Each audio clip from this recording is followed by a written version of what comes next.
एक बात अपने जीवन में सदा उतार करें, घर में अगर तुलसी का क्यारा है तो तुलसी महारानी हमें ये बता देती है कि हमारे घर में सुख आने वाला है कि दुख आने वाला है। जैसे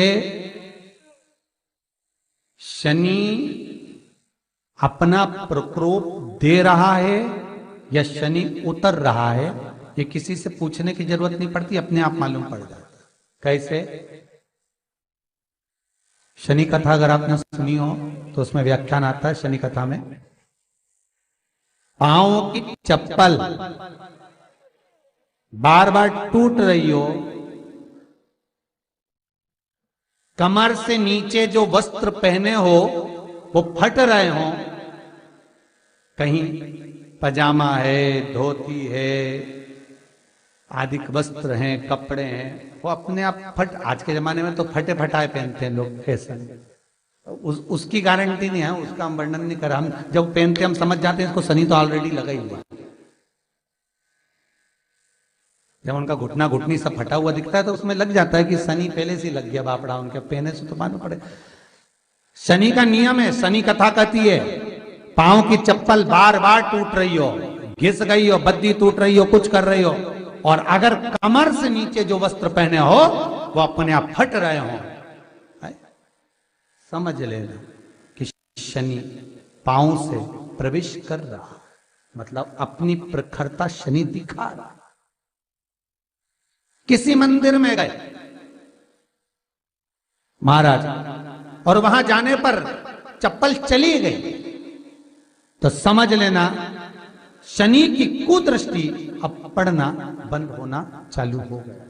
कितना सुंदर कहा है महाराज। जूता चप्पल आज के जमाने में तो फैशन हो गई साहब, घर की चप्पल अलग होती है, बाहर की चप्पल अलग होती है। लोग घर में चप्पल किचन तक में पहन के जाते हैं। अरे पानी ले जाओ सियोर से, रसोई घर में लोग चप्पल पहन कर जाते हैं, जहां भगवान का प्रसाद बन रहा है, जहां अन्नपूर्णा निवास कर रही है, और पूछो तो कह किचन की चप्पल है तो माथे पे रख लो। तुम अपनी मां को जरूर देखना है एक बार, वो बूढ़ी मां कितनी बार किचन में चप्पल पहन कर गई, मुझे जरूर फोन कर कर बताना।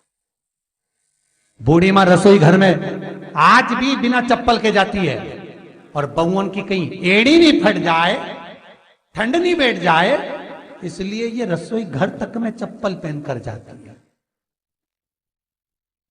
सूर्य नारायण की कथा पढ़ना,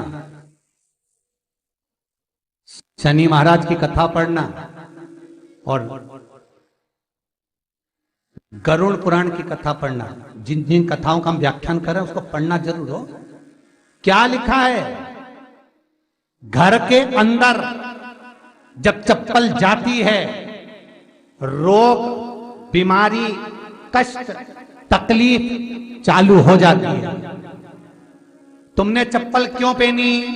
ठंड नहीं बैठ जाए, रोग नहीं बैठ जाए।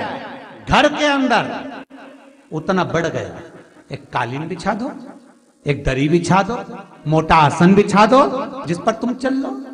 जरूरी है कि कई कई लोगों को तो हमने ये भी देखा कि कालीन पर भी चप्पल पहन के चलते,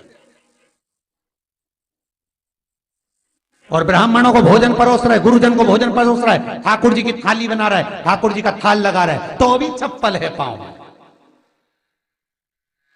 तेरा क्या होगा रे कालिया, क्या होगा? विचार तो करो।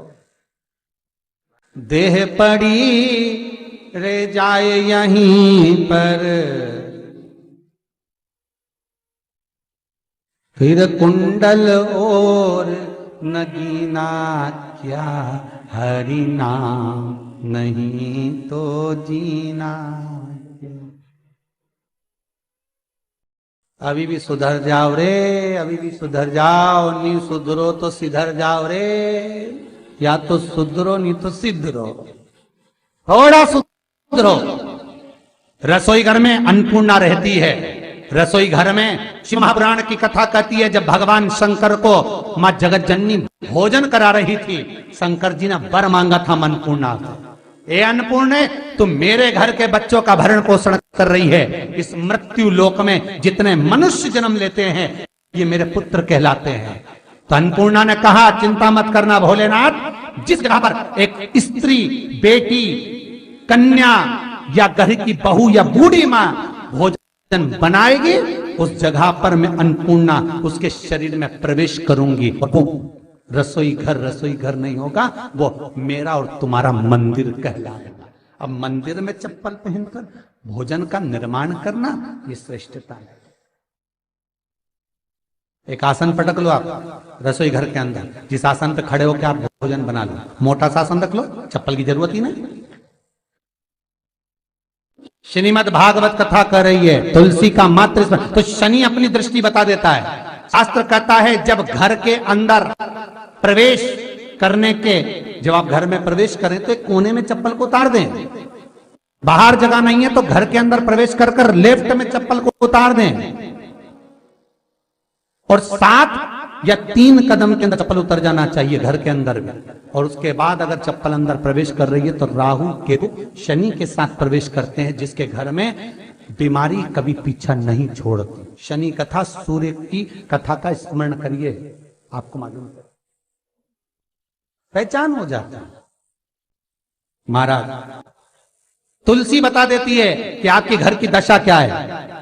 बार बार जल डालने के बाद भी तुलसी सूख रही है, बार बार आप पूजन कर रहे हैं, पाठ कर रहे हैं तो भी तुलसी के दल सूख रहे हैं। तुलसी बता देगी कि तुम्हारे घर में तकलीफ आने वाली है, कष्ट आने वाला है, सूख रही है। किसी ने जरूर कुछ ना कुछ ऐसा है कि इसमें घर में कुछ तकलीफ आएगी, तुमने लगाया फिर सूखी, फिर लगाया फिर सूखी। तुलसा महारानी बता देती है कि कष्ट है। और जिस गमले की तुलसा घेर घमोर हो, फलित तो हो, आनंद में हो, तो उस घर में फिर दुख नहीं आता, समृद्धि खुद बढ़ती चली। जिन शंकर भगवान को आप जल चढ़ाते हो, जिन ठाकुर जी से आप लाड लड़ाते हो, जिन भगवान कृष्ण का आप स्मरण करते हो, राधा रानी का आप नाम जाप करते हो, जिस परमात्मा का आप भजन कर रहे हो, कीर्तन कर रहे हो, नाम जाप कर रहे हो, नाम स्मरण कर रहे हो, उससे तुम्हारा एक संबंध होना चाहिए, एक रिश्तेदारी होना चाहिए। और उससे जब तुम्हारा कोई संबंध रहेगा, उससे जब तुम्हारी कोई रिश्तेदारी रहेगी, तो उस रिश्तेदारी में जैसे ही आपके प्राण छूटे और छूटते से ही आप जब गए तो जाते ही आप कहोगे कि कृष्ण से मेरा ये संबंध है, वो मेरा पुत्र, वो मेरा भाई, वो मेरा बेटा, वो मेरा सगा, वो मेरा रिश्तेदार, वो मेरा कुटुंबी, वो मेरा पुत्र। जब कहोगे तो तुरंत प्रवेश हो जाए। महाराज भगवान से संबंध होना चाहिए। कई लोग भगवान को सवेरे से रिझाने बैठते हैं तो भगवान को बनी बनाई बात कहते हैं। ये पाठ कर लो, ये पाठ कर लो, ये पाठ कर लो, ये स्तुति कर लो, सारा बना बनाया। तुमने अपने दिल से कौन सी स्तुति गाई? तुमने अपने दिल से कौन सा भगवान को निवेदन करा, कौन सा नमन करा? बस सवेरे उठना है, नहाना है, भगवान के सामने जाना है, भगवान को नहलाना है, कपड़े पहनाना है, अगरबत्ती लगाना है, थोड़ा सा शक्कर का भोग लगाना। इतने सारे देवी देवता, शंकर जी, राम जी, गणेश जी, सारे देवता, और 2 खुरमा लेके आए, 1 बालूशाही लेके आई, 2 मठरी लेकर आ गए, 1 मठरी लेकर आ गए, और भगवान को इतनी सी कटोरी में रख दिया।